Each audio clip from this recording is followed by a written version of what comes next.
Hey, it's Rainwood. This game where you play as this thing and try to survive through the extremely irritating ecosystem. You probably played it for 2 minutes until you found that it was too hard for you because of your severe skill issue. But now it's time for you to get over your laziness and get started again. You have two options, the Survivor, which is the normal mode, and the Monk, often referred to as Baby mode, something that fits you perfectly. But you overestimate your skills and start the Survivor anyway.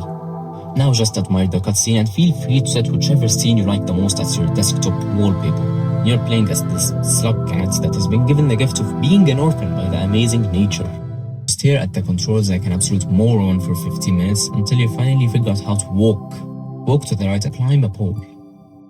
2,000 years later.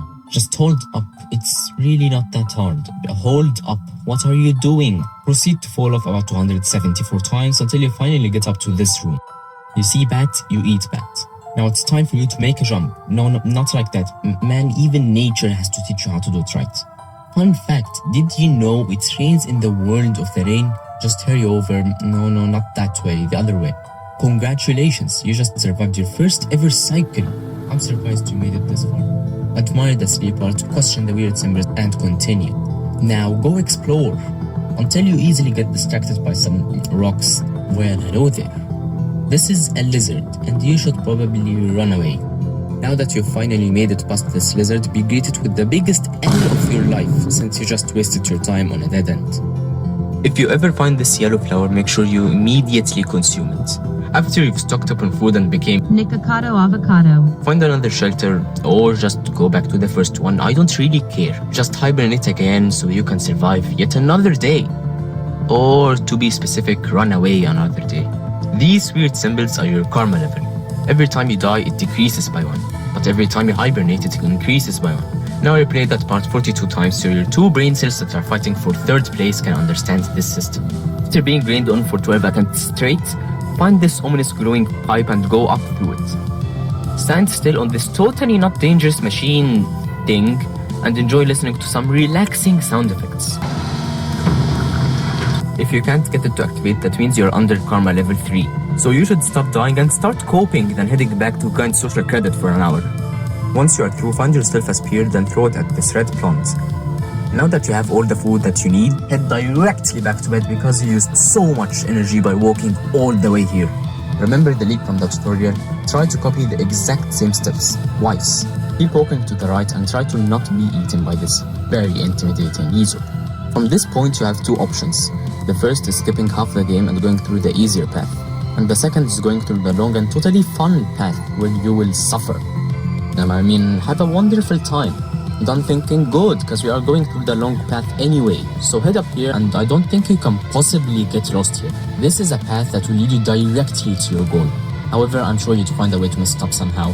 Get jump scared, then head up here and skip this shelter unless you don't have the 2nd karma level, which then you should hibernate here. And would you look at that, another gate already. Welcome to the garbage wastes, your home and the place you belong. The water here is infested with leeches, so try to avoid them since they can and they will drown you. You will encounter a whole lot of really big pigeons, so be ready for that. Boom! Spear to the face. A boom! Axe to the neck. Boom! Axe to the jugular.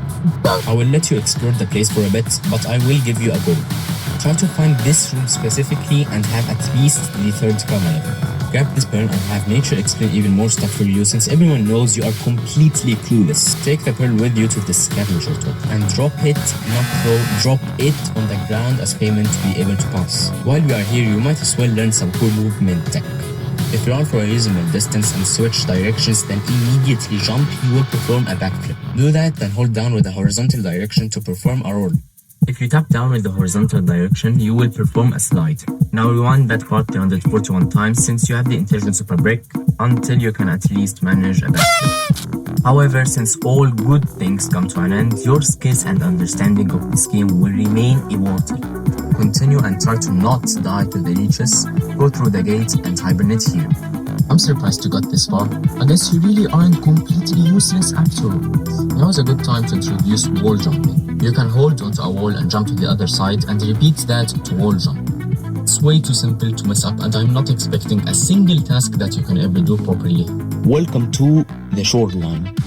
I'm confident that you will drown here way too many times, so you might as well take your time. Try to not dive to the ginormous pigeons and 50-foot tall fish. Your goal is to head to the right as much as possible from here, and since you probably thought about left, the right is this direction. Got it? Once you eventually reach this room, go through the pipe and only this pipe. Now you have 3 options. Ignoring option 1 since it's too slow, and option 3 since it is nightmare fuel. Wall jump a whole bunch, then swim up. Also try to not die to this salamander. Yes, there are water lizards in this game. Go even more to the right, down through this, more right some more, until you end up in the sub-region looks to the moon. I'm pretty sure this is your 17th attempt so far because of your very limited skills. Now try to parkour through this place and probably fail everything you do. Normally, professional players will often skip this entirely, but I'm sure you can't even roll properly, so you might as well take the long route anyway. Congratulations! You got through the first third of this game. Hope you managed to get through at least one of these steps. Hope you had fun with this. Just kidding, you probably didn't.